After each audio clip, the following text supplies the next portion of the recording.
that a lot of you are going to want to hear. But at the same time, it's so important that I have to tell you. And that secret is this. What if I told you that every single day kids go to school, they become less intelligent? Now, how could that be possible? When kids go to school, they learn things, right? And they accumulate more knowledge. So if anything, they should be getting smarter. How could they possibly be getting less intelligent? What am I talking about? Well, I do hope to illustrate that to you today. Before I turned 14, I was a kid that did not know what he wanted in life. So usually when you go up to a 5 or a 6-year-old and you ask him, what do you want to be when you grow up? He'll say an astronaut or a businessman. I wanted to be a professional Call of Duty player. And since I had no idea about what I wanted to be when I grew up, I just listened to my parents almost 100% of the time. I trusted that they knew what was best for me. My parents wanted out of me what any typical parent would want out of their child. So go to school, keep up your grades, get out and exercise once every few years. And I was trying to do everything they asked of me, except the problem was, I wasn't even that good at school. I was terrible at science, couldn't write a 5-paragraph essay if my life had depended on it. And to this day, I still think I'm the only Asian kid in the world that doesn't understand math. I really do. But when I turned 14, that all changed. And I was no longer this hot air balloon floating around in space. I was now like a supersonic jet flying towards my destination at like 50,000 miles an hour, or however fast those things go. And this change all started when I received an envelope in the mail. It was an invitation, not to a birthday party, I didn't get any of those, not to a playground, but to a business plan competition down in Boston. And I was curious. I was just so curious that I had to go. And the program director explained to us that over 5 months, we would form a team, develop a business idea, and present this idea to a panel of judges who would be judging us, how good our suits are and how good our business ideas were. And long story short, over that 5 months, I formed a team, developed an idea, and we actually ended up winning that competition and taking home a check. And that one event sparked my interest for going to more and more of these competitions. And over the next 2 years of my life, I actually went to dozens and dozens of these competitions, and I was winning almost all of them. And I realized that I liked going to them so much, not just because I liked winning them, but also because I had an unrealized passion. And that was a passion for creating things. Because the one thing that my team would do differently from our other competitors every single time was that while everyone would go up and present their idea and their PowerPoint, we would go to Home Depot, buy supplies, and actually build the idea we were talking about.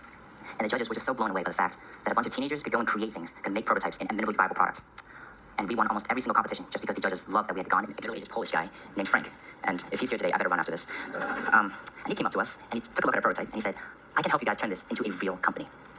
Think about that. Isn't that cool? We as 16-year-olds were going out into the world and creating a real hardware technology startup. And at first we were all like, time to be Steve Jobs, let's go build Apple, dropping out of school now. But we quickly realized, it's not that easy, so don't drop out unless you're really sure you have a good idea. But we realized that the first part to building a great company is to assemble a great team. And as students, we couldn't go to bars to network, we couldn't go to networking events for adults. So we went to our school and set up this little presentation in our auditorium in which we would present our idea and hopefully kids would join our team. And we sent out an invitation to our entire school. And the first thing we noticed is that almost no one showed up. There was almost no interest. And those who did show up spread the rumor around the school. And throughout that week, we were actually mocked. We were made fun of for our ideas and for being wannabe Mark Zuckerbergs. And what's funny is, the next week after, we took the exact same presentation and did it at our elementary school, so the kids who were 5 or 6 years younger. And the response was phenomenal. These kids were throwing their lunch money at us, asking if they could buy a prototype. They were asking for our pre-money evaluation, which I know you guys know from watching Shark Tank, but it was amazing that these kids even knew terms like that existed when they were too young to even probably pronounce some of these words. And that just inspired me so much. And I think this is what our education system has done. Over just these 5 to 6 years in the education system, these creative children have turned into these teenagers that are unwilling to think outside of the box. So let's go back to that secret I was talking about. How is it possible that school is making kids less intelligent? The fact is, there is so much more than just one type of intelligence. And while school can make you more academically intelligent, it can teach you physics, algebra, calculus. It is diminishing the children's creative intelligence. It is teaching them to think a certain way, to go down a certain path in life. It is telling them, go to high school, get a diploma, go to a good college, find a stable job. And if you don't do that, you won't be successful. And if that was true, how am I even standing here today? How did I, a straight C student, start a technology company at the age of 16? And how is my company, which was featured on the Wall Street Journal last week, doing better than some of the companies started by Harvard or Stanford graduates? It must be something that can't be measured by academic intelligence alone. So here's what I believe. Parents, teachers, educators, you have the power to influence and inspire youth. The fact is, there are way too many people out there right now who are obsessed with telling kids to go to college, to find a good job, and to be successful. There are not enough who are telling kids to explore more possibilities, to become entrepreneurs. And if there's one message that I want parents, kids, and all of you to take away from what I've said here today, is that you can open your own doors, that you can stray away from this conventional, limited, and narrow path that education sets us upon. You can diverge and create your own future. You can start your own companies and start your own nonprofits. You can create, you can innovate. And if there's one message I want you to take away from everything I've said, it's this.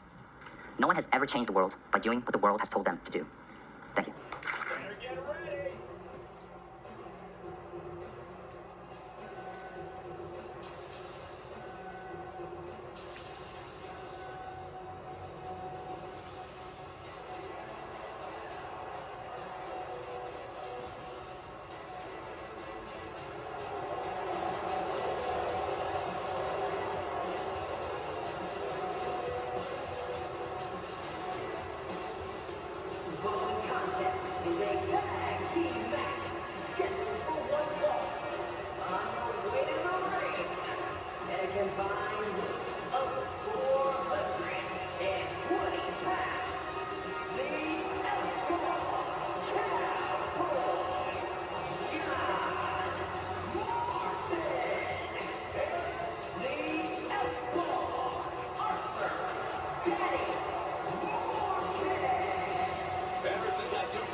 The WWE Universe just exploded.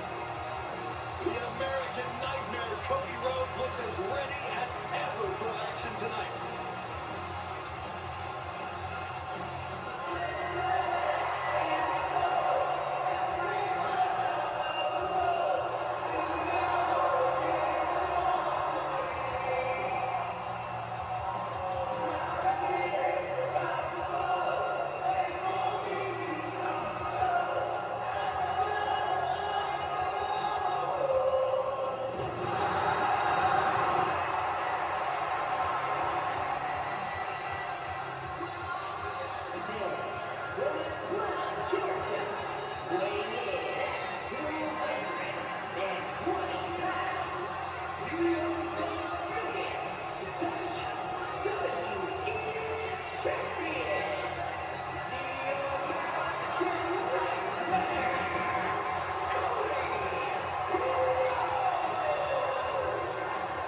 Cody Rhodes has endured so much, but it's made him a bigger competitor.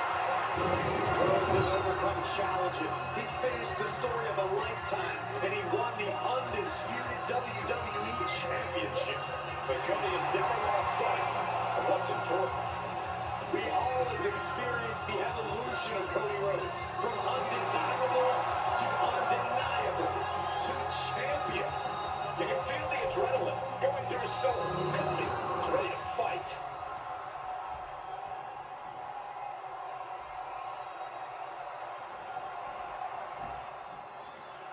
Taking it old school tonight with a little 2-on-2 tag team action. Doesn't get any more classic than this. You truly get the best of both worlds, and sometimes pairings you really didn't see coming. Hey, kind of like you and me, Corey.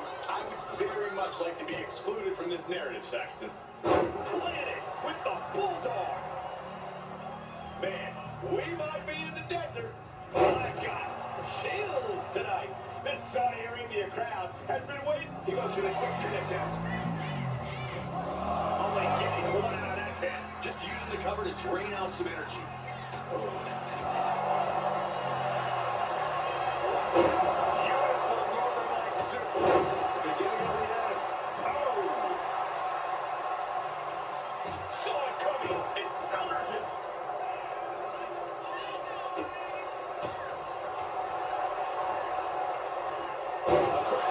Suplex, wrist clutch suplex, perfect. It went for as well as game plan, didn't quite pan out for him there. Yeah, he's got to think about making that tag sooner. This could get worse. Got him lined up, and it's only a matter of time now.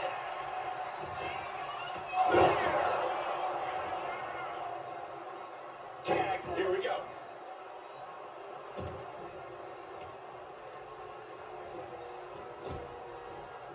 Punch! Ouch! Both wrists captured. Man, knee strike.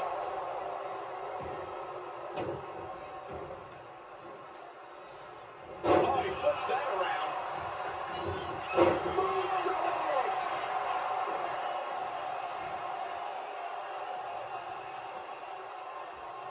Jumping knee strike. I like that. Counter from Rhodes. Delivering right hand and then slamming their opponent's face to the canvas. Cody looking to wrap this one up. Cody Rhodes hooks it in. Nails the crossroads. He's put a lot of competitors out with that. Their kick out. Just an incredible wherewithal to get the shoulder up. And you would think he'd be out of it after taking that maneuver. Disbelief on the face of the American Nightmare. What's he going to have to do to put this away?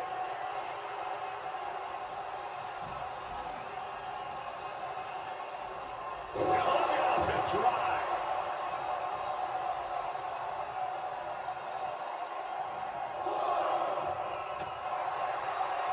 He finds a counter for Rhodes.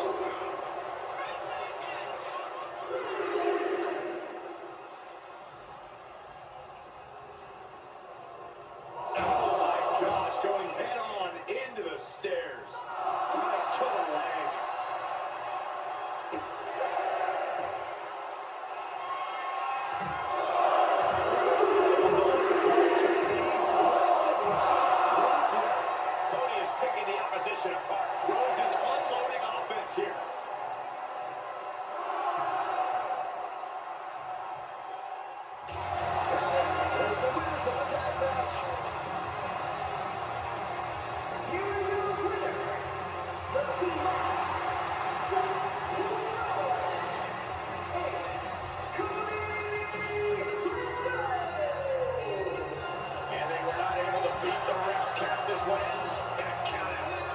This match ending by countout is not satisfying to the WWE Universe. I think they may demand a